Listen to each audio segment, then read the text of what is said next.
combining spring flowers and license plates. Does that work? Stay tuned.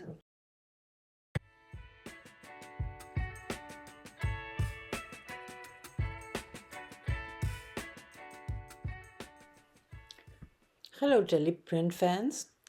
After the last video about printing dandelions, I'll show you how I went on with these spring flowers. Most of them already past their blossoming, like these tulip petals that have funny crinkled edges, some lilac flowers, and I really don't know what this beauty is called, but it's very delicate.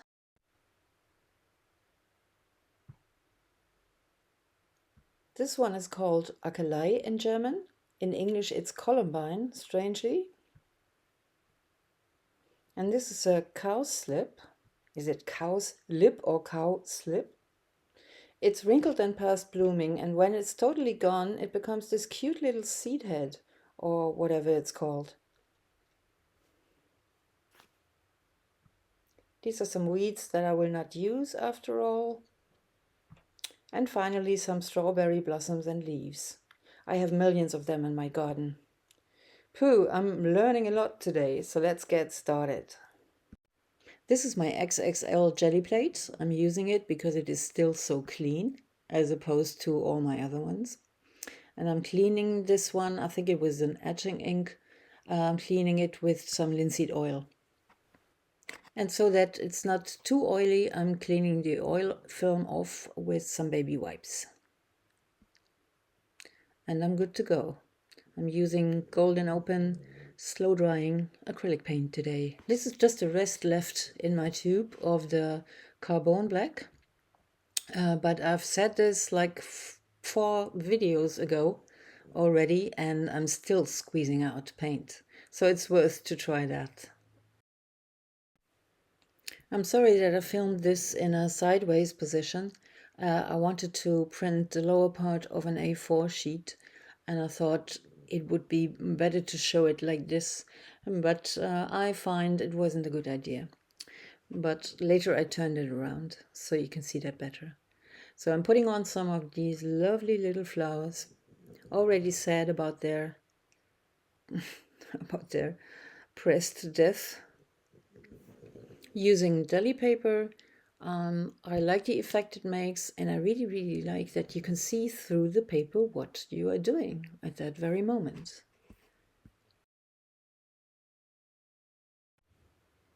So taking the Deli paper off and then taking off the flowers very carefully. Some seeds always stick. And I can already see that the columbine blossoming is not shown very well. Because it was still a little wet, I think.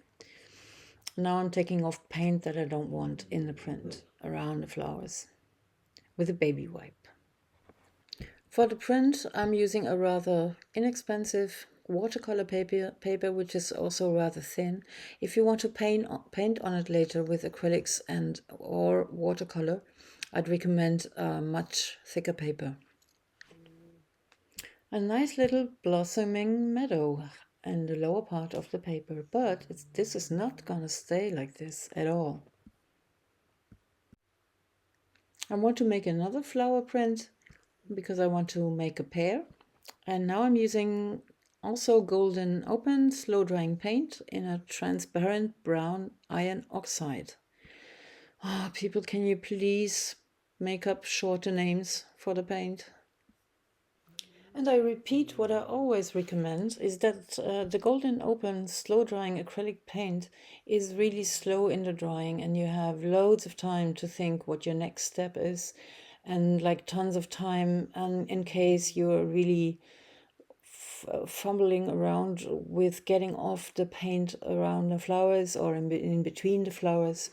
So it's quite an expensive paint, but I'd really recommend it. And by the way, I just used a Chinese rice paper as opposed to the Deli paper. It makes some wrinkles, and I like that too. It's lovely, isn't it? So now I have 2 nice half prints, And I'm thinking about what can I do? Something that has a contrast to the flowers. On the gel plate, I eyeballed the size of where the paint has to go. But for the next print, I want to protect the rims so that it has its own passe-partout later. Using regular masking tape for this. And later I'll show you how to get the masking tape off safely as not to ruin your paper. But before I go on with the printing, I have to do something because the blossom of the columbine doesn't really show. I think it had some water on it, and that's why it got diffused. So I'm drawing this in first using the real flower as a hint. And I have to do this to relate to the flowers to go on printing. And later I'll be working out quite a bit more of the flowers with the colored pencils.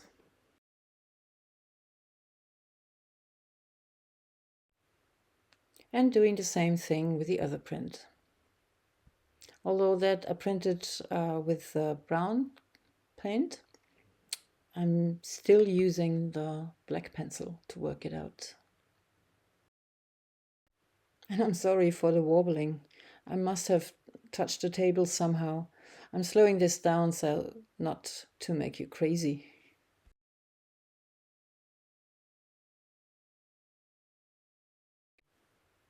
I'm thinking about a contrast to the flowers for the upper part.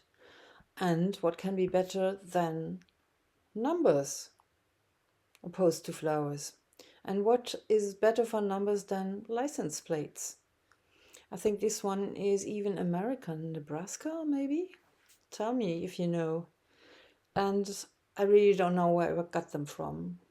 I think from my former job. And you see the number? That's a relief too, which I can print as a negative.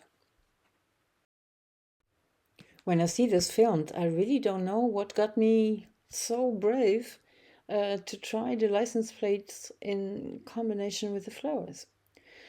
And they're really large as well, but that's another contrast. Contrast is always interesting. This is the transparent brown again.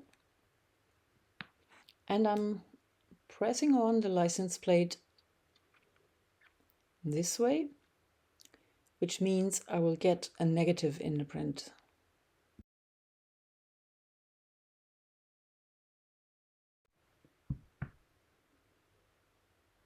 Ooh, looks exciting already. And as I don't want to turn the heavy enlarged jelly plate around and register it, I have to eyeball where this should go. It's a bit tricky.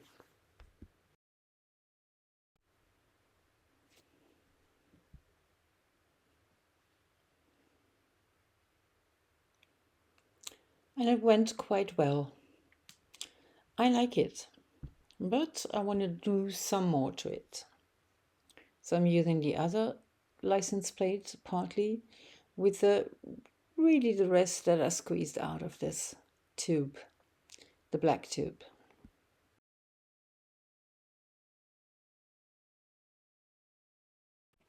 And I'm pressing down the front of the plate, which means that I get a positive.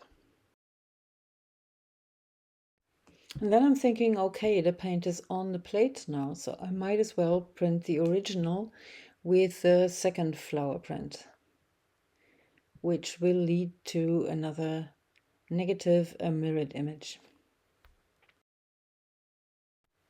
This time I don't want to take the risk, and I want to turn the plate around and place it where I want it.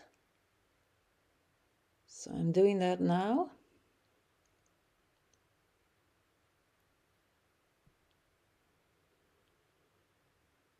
And turning it around again, rubbing a bit more. Careful not to move it on the plate.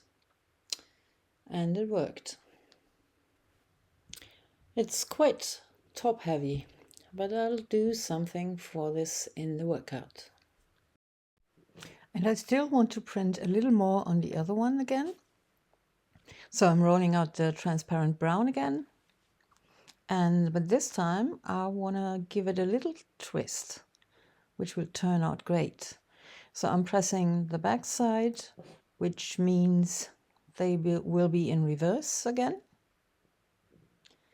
And now I'm employing some, it was a bag of something I ordered, and I'm ripping it open and wrinkling it a bit. And then it also has this little rim in the middle that will show. And I'm just pressing this on the gel plate lightly. Again, this is great with the golden open paint, as you can really take your time. It looks fantastic already. And sorry, there was a bit I skipped, obviously. This is after I printed it on. You can see the row letters that I printed before that, but that doesn't matter. And as this is slightly off balance, I want to add a moon here, so that it's even a little bit more, if you know what I mean. Still pressing out this tube. I'm rolling out another layer of black, quite a small one, and I want to try something, so I'm taking the same foil again, wrinkling it, opening it again, and just picking up some color from the gel plate.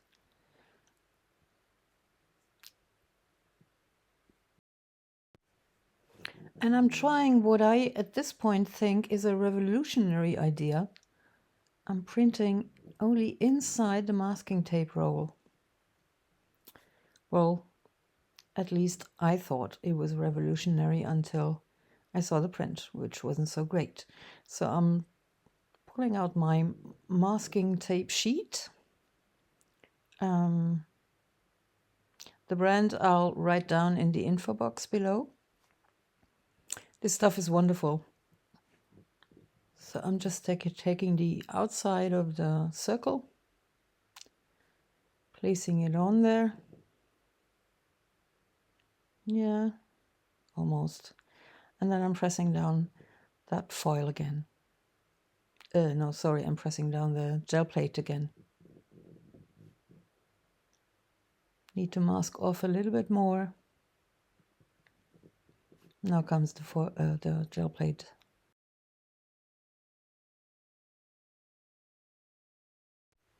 I'm turning the package around and rubbing on the paper a little more. It's a little too much paint because of the two prints I made over each other, and I'm trying to get something off with a baby wipe. Don't do this because you lose even more of the lines. And now I want to paint directly with a brush. I'm thinning down the brown paint with a little bit of water, not too much. And I'm working with the structure that the rice paper gave me, as I'm enhancing them by only painting between the wrinkles. It's a very nice effect. And this makes the whole picture come together more.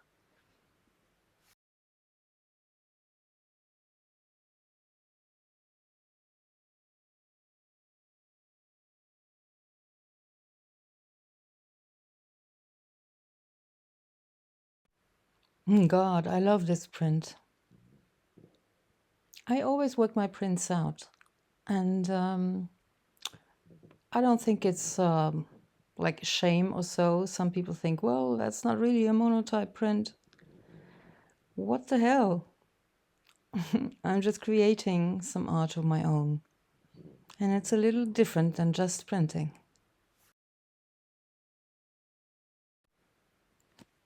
Now I'm placing some shadows on the wrinkles with the colored pencils, my beloved Polychromos Faber-Castell pencils. I like them a lot.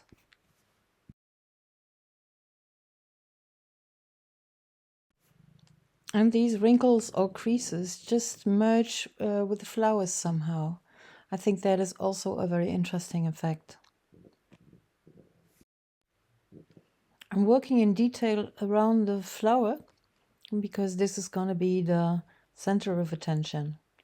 And if you want that to be the center of attention, you gotta place some contrast there. And this was the strawberry leaves. And I'm pronouncing the stems a little bit more with my black pencil. I always try to be careful not to do too much. In this case, I did a lot to the print. But I just saved it from looking too artificial, I think. And now I'm working out the moon. I lost a lot of structure inside when I tried to take paint off. That was a mistake. And now I'm working out shadows for the crinkles that are on the numbers. I think that is a wonderful effect. And I'm only giving shadows to the numbers and the creases that are inside the numbers, not the outside. And that just creates a little more of three-dimensional feeling. And I'm still trying to get some texture out of this moon that I ruined. Well, I didn't ruin it, but almost. So I'm making a little moon landscape here. So I call this one done. And now I want to try how to get off the masking tape. Just go along the tape and heat it as you go along and lift it up. Very slowly and very carefully. This is sped up a lot. Well, what do you think? I love, love, love this one. You can buy it in my shop. Maybe not the original, but prints from it. The link to my shop is underneath the info box. Sorry for the funny noises my dog makes while I'm recording this. So now you see me working out the other print. I'm treating it, well, I'm beginning to treat it much the same as the other one, but then I thought I don't want it to be that alike. So I'm trying to get an idea of a graphic thing I can add to this. First, I'm switching to the fine liner, the Pigma Micron pen, size 01 in black. Very nice tool. I'm using a lot of dark black down here with the flowers because I need to balance the very top-heavy print a little bit.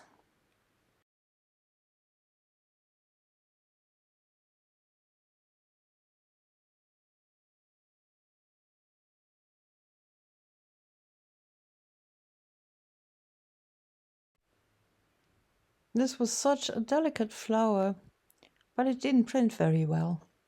So I have to add quite a bit here. And also the lilac was a little bit disappointing. So I'm working that out quite well.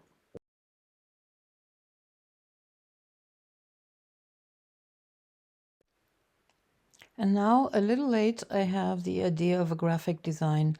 I'm parting this in the middle diagonally, whatever. And I'm hoping this will look interesting. We'll see. So as you see, I'm treating this as a negative. Everything underneath the line, the flowers will be painted with a brown, as opposed to the upper side where only the background is painted. But I'm not doing this totally, like I'm leaving the left cowslip off. I think it would be a little boring if it's just straight, if it's a straight line with a parting. And as you can see, you can use several layers of this very transparent paint to give some own shadows to the flowers, which is also interesting and a contrast to the upper half. This reminds me very much of painting with coffee, which I love to do. I also made a video about that. And yeah, try painting with coffee. It's very much the same color and you can do layers. And it smells nice.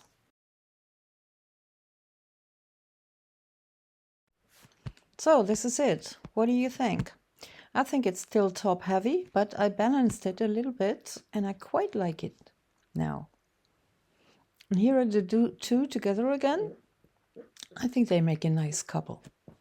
All available in my shop. And I really had loads of fun doing this. Tell me what you think. And see you next week. Bye.